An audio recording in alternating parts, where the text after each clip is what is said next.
Et salut toi et bienvenue dans ce podcast Bouffe-moi ce bouquin où on parle culture, littérature et tout ce qui s'en rapproche de près ou de loin.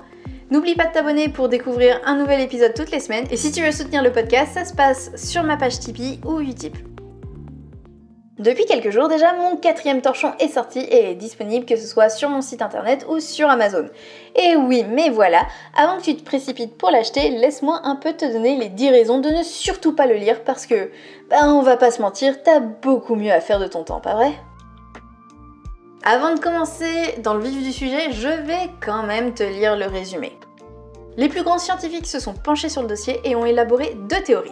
Théorie numéro 1, lorsque l'on pioche dans une boîte de chocolat, on ne sait jamais sur quel goût on va tomber. Va-t-on aimer? Va-t-on détester? Une vraie roulette russe. Théorie numéro 2, statistiquement, devant une boîte de chocolat, la phrase la plus prononcée sera la suivante. Encore un dernier et après j'arrête. Ceci est une boîte de chocolat. Horreur, mignonitude, science-fiction, humour noir, tranche de vie, il y en a pour tous les goûts. Maintenant, passons aux choses sérieuses. Pourquoi tu ne devrais surtout pas lire mon nouveau recueil de nouvelles? Raison numéro 1. Des histoires qui se dévorent en 5 minutes, c'est beaucoup trop court. Le principe de ce recueil est simple, si, je te jure. En gros, il y a 31 micro-nouvelles, c'est-à-dire en fait des nouvelles qui font seulement quelques pages. Mon but, c'était de créer un calendrier de l'Avent, mais version toute l'année, d'où le fait qu'il y ait 31 nouvelles. Ok, il y a des mois à 30 jours, d'autres à 28 ou 27, mais au pire, tu sais quoi, tu lis pas les dernières nouvelles dans ce cas. Ça serait con, parce qu'elles sont quand même super bien en toute objectivité, bien sûr, hein, mais bon, il n'y a pas d'autre solution. En vrai de vrai, j'ai eu l'idée en fait en lisant le recueil de Driller Killer, les folles histoires horrifiques. J'ai lu en fait une nouvelle par jour parce que je trouvais ça stylé de faire comme ça. Et ça m'a donné en fait envie de faire un recueil qui pourrait se lire de la même façon.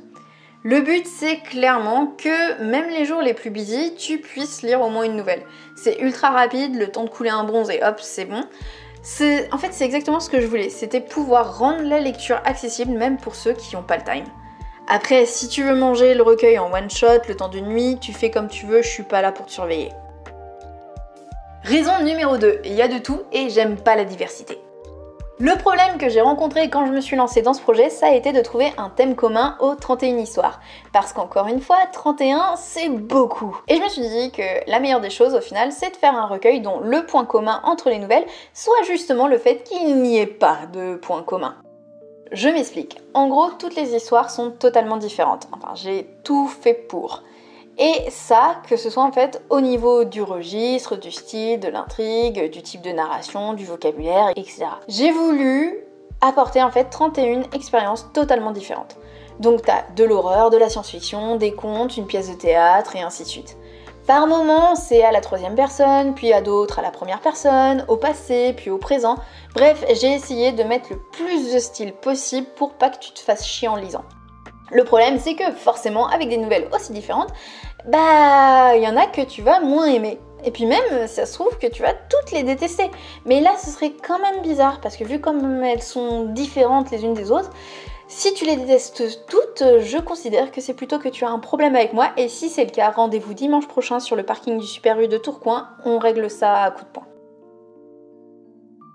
Raison numéro 3, c'est auto-édité. Alors je sais, je suis pas originale et je balance à chaque fois cette raison, mais que veux-tu, c'est un classique. Auto-édité égale de la merde et comme c'est ma 4e merde, c'est forcément que je suis sacrément nulle pour ne pas avoir encore signé dans une maison d'édition. Et non, ça n'a aucun rapport avec le fait que je n'envoie pas de romans aux maisons d'édition. Enfin, tout le monde sait que la Providence se charge toujours d'offrir une maison d'édition aux gens talentueux sans qu'ils aient rien à faire. Donc j'attends, tout simplement. Je vais quand même pas me faire chier à envoyer des mails pour rien. Raison numéro 4, il n'y a pas de zombies. Alors là, tu peux pas voir parce que c'est un podcast, mais il y a une main sur la couverture de mon bouquin. En fait, je viens de réfléchir et je me dis qu'il y a quand même la miniature de l'épisode, donc si c'est assez gros pour tes yeux, tu peux peut-être repérer la main. Bon, cette main, c'est pas celle d'un zombie. Voilà, c'est dit. Je sais, on dirait quand même beaucoup un zombie, mais non, je te jure. En fait, je voulais un élément mignon, donc le cupcake, pas le zombie, et un élément dégueu, donc le zombie, pas le cupcake. Sur ma couverture, je voulais ça pour montrer que c'était un mélange des deux. Parce que oui, dans ce recueil, il y a vraiment des nouvelles qui sont ultra choupi. Je sais écrire des trucs mignons. Bref, je m'éloigne du sujet.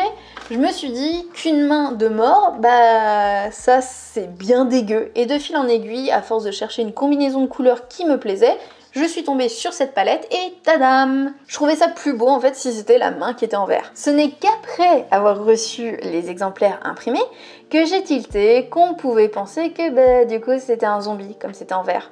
Mais comme j'avais 50 bouquins sur les bras, bah c'était trop tard quoi. Raison numéro 5, il n'y a même pas de recette de cupcake dedans. Je vais pas te refaire le topo de pourquoi j'ai choisi un cupcake sur la couverture, même si t'as de l'Alzheimer, je pense que t'as pas eu le temps d'oublier, mais du coup, non, ce n'est pas un livre de recettes. Par contre, si jamais tu veux apprendre à cuisiner, sache que dans mon roman J'irai tuer près de chez vous, je donne la recette des cookies parfaits si tu veux te débarrasser d'un voisin un peu trop chiant. Je dis ça, je dis rien. Raison numéro 6. Il y a des histoires qui font pleurer et à part les oignons, rien n'a le droit de me faire pleurer. Je te l'ai dit, j'ai mis de tout là-dedans. Donc autant tu devrais te marrer pour certaines nouvelles, si c'est pas le cas d'ailleurs, va consulter parce que je suis méga marrante comme meuf. Autant tu devrais verser ta petite larme sur d'autres. Et la vie c'est quand même déjà sacrément de la merde pour qu'on se mette à lire un truc triste, non ? Imagine, ta nouvelle du jour c'est un truc triste alors que t'as passé une journée merdique.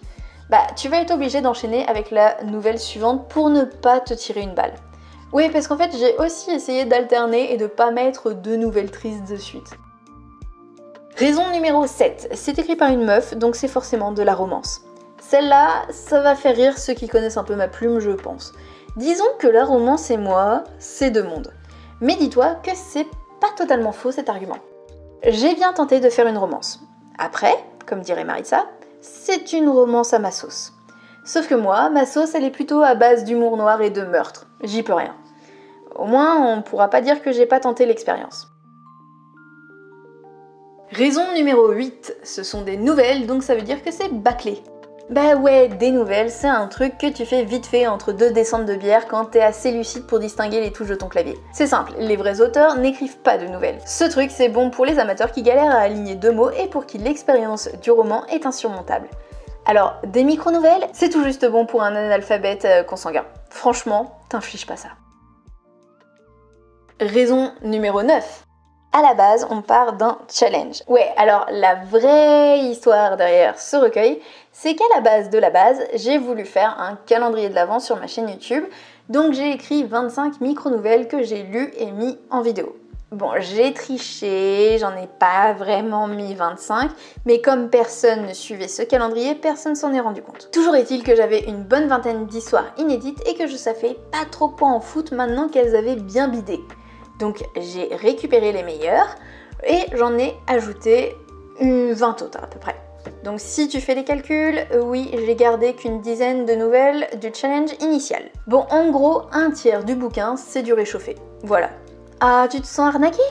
Bah sache que mon recueil Promenons-nous tant que la mort n'y est pas, aka celui qui est resté pendant 1 an et demi ma meilleure vente, bah c'est du réchauffé aussi. Parce que les nouvelles avaient 10 ans pour la plupart. Donc il se pourrait que mes meilleures confitures se fassent dans les vieux pots. Raison numéro 10.